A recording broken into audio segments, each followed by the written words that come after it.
یزید کی لشکر جو امام حسین کے مقابلے میں آیا، امام حسین کے لشکر کی تعداد 72 تھی، تو یزید نے 22,000. مجھے بتائیے 72 کا 22,000 سے کو مقابلہ ہوتا ہے؟ عمر بن سعد نے پھر عبید اللہ ابن زیاد کو لکھا کہ 22,000 بندے تھوڑے ہیں، کچھ بندے زیادہ بھیج. تو عمر بن سعد کو عبید اللہ ابن زیاد کہنے لگے کہ تو پاگل تو نہیں ہو گیا، 72 کے لشکر کا 22,000 بھیجا، اور کتنا بھیجوں؟ تو اس نے کہا تمہیں یہ نہیں پتا یہ لوگ کون ہیں؟ یہ مولا علی شیر خدا کی اولاد ہے. ان میں ایک ایک شخص ایسا ہے جو 1,000 کے مقابلے میں لڑنا جانتا ہے. تو یہاں کمزوری دکھائی جاتی ہے. ہمارے بچے سمجھنے لگے ہیں کہ یہ شاید کوئی ایسی داستان ہے، اور اس طرح کا ماحول ٹی وی پہ میں دیکھ رہا تھا، اس طرح کا ماحول بنایا جاتا ہے جیسے کوئی خوف ہے. یعنی واقع کربلا کوئی ایسا واقعہ جسے دیکھ کے خوف طاری ہو جائے، بچے راتوں کو ڈرے.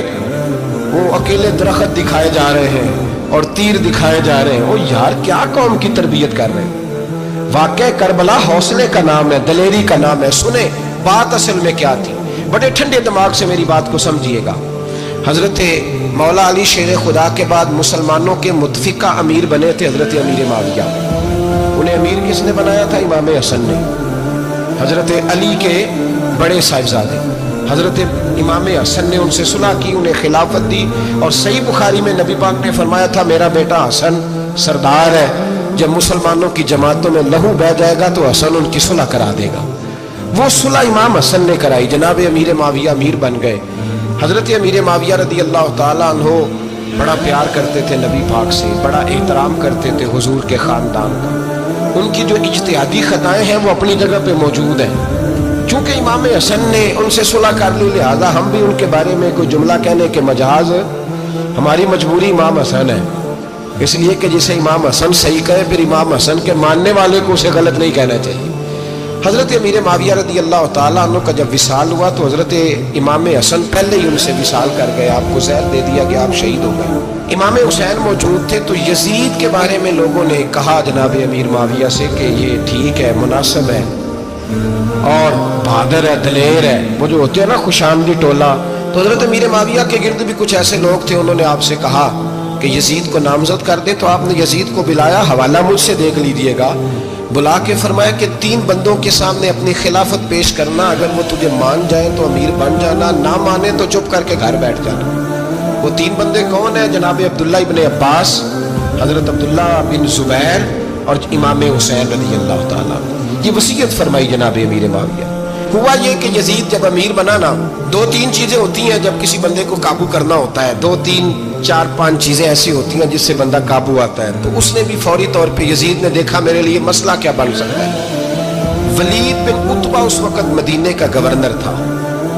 یزید نے اس کو خط لکھا کہ امیر عرب کا رواج آج بھی ہے کہ جب تک نئے خلیفہ کی بیعت نہیں ہو جاتی پرانے کے انتقال کی خبر ہی نہیں دیتے، اس کو رکھے رکھتے ہیں. یہ ان کا طریقہ ہے. وہ کہتے ہیں کہ ولی عہد اچھی طرح قبضہ کر لے پھر بتائیں گے. حضرت امیر معاویہ کا وصال ہو گیا، بتایا نہیں. یزید نے اب کیا کیا، کیونکہ بڑا چلاک آدمی تھا، بڑا شاطر تھا، بڑا تیز تھا. اس نے ولید کو خط لکھا، کہنے لگا کہ فوری طور پہ عبداللہ ابن عباس کو بلاؤ اور اسے کہو میری بیعت کرے. یہ جو بیعت ہوتی تھی نا، یہ بھی سن لے کیا ہوتی تھی. یہ بیعت حلف ہوتا تھا کہ میں اللہ رسول کے نام پہ حلف دیتا ہوں کہ میں یزید کی اطاعت کروں گا، میں اس کے خلاف کوئی بغاوت نہیں کروں گا. یہ بیعت لوگ سمجھتے ہیں کہ بس ہاتھ پکڑنے کا نام بیعت تھا. اس بیعت کا متبادل جمہوری ملکوں کے اندر ووٹ آیا ہے. تو کہا بیعت کرے. حضرت عبداللہ ابن عباس کو بھی بلاؤ، عبداللہ بن زبیر کو بھی بلاؤ، امام حسین کو بھی بلاؤ. امام حسین آدھی رات کے وقت بیٹھے تھے مسجد نبوی میں، چونکہ 5 نمازوں کی آپ امامت کرتے. امام حسین نماز پڑھا کے عشاء کی بیٹھے تھے. جناب عبداللہ بن زبیر، عبداللہ بن زبیر کون تھے؟ یہ نبی پاک صلی اللہ علیہ وسلم کی پھوپھی پوتے تھے اور جناب صدیق اکبر کے نواسے تھے. حضرت عبداللہ بن زبیر اور جناب زبیر بن عوام عشرہ مبشرہ صحابی ہیں، ان کے بیٹے تھے. بہت زیرک آدمی تھے. یہ بھی امام حسین کے پاس بیٹھے تھے. عبداللہ ابن عباس بھی تھے جو حضور کے چچا کے بیٹے ہیں، اس امت کے پہلے مفسر ہیں قرآن پاک. یہ لوگ بیٹھے تھے. تو ولید نے ایک بندہ بھیجا، اس نے آ کے کہا جناب آپ کو گورنر صاحب نے بلایا ہے. تو عبداللہ بن زبیر کہنے لگے حسین اس وقت بلانے کی بات سمجھ میں نہیں آئی. تو امام حسین بڑے بصیرت والے تھے، اللہ نے بصیرت دی تھی. کہنے لگے عبداللہ آپ کو سمجھ نہیں آئی، مجھے سمجھ آ گئی ہے، امیر معاویہ وصال کر گئے